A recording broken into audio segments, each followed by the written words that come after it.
Israel Gaza యుద్ధానికి సరిగ్గా మరో వారం రోజుల్లో 2 ఏళ్లు నిండుతున్న వేళ కీలక పరిణామం చోటు చేసుకుంది. యుద్ధం ముగింపు దిశగా అగ్రరాజ్యం అమెరికా చొరవతో ఓ అడుగు పడింది. ఇందుకోసం అమెరికా 21 అంశాలతో ఓ శాంతి ఫార్ములా రూపొందించింది.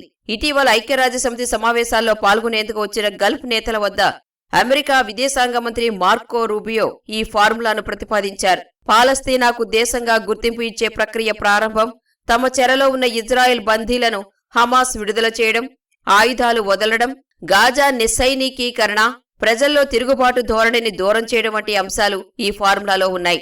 సోమవారం వైట్ హౌస్ లో అమెరికా అధ్యక్షుడు డొనాల్డ్ ట్రంప్తో భేటీ సందర్భంగా ఇజ్రాయెల్ ప్రధాని నెతన్యాహు ఈ ఫార్ములాకు దాదాపు అంగీకరించారు. ఇది చారిత్రక పురోగతి అని అభివర్ణించారు. శాంతి ఒప్పందంలో అమెరికా ప్రతిపాదించిన కీలక అంశం గాజా పునర్నిర్మాణం.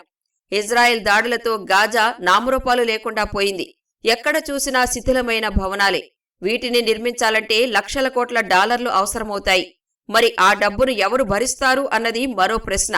దాడి చేసిన ఇజ్రాయెల్ ఆ డబ్బు ఇచ్చే అవకాశాలే లేవు.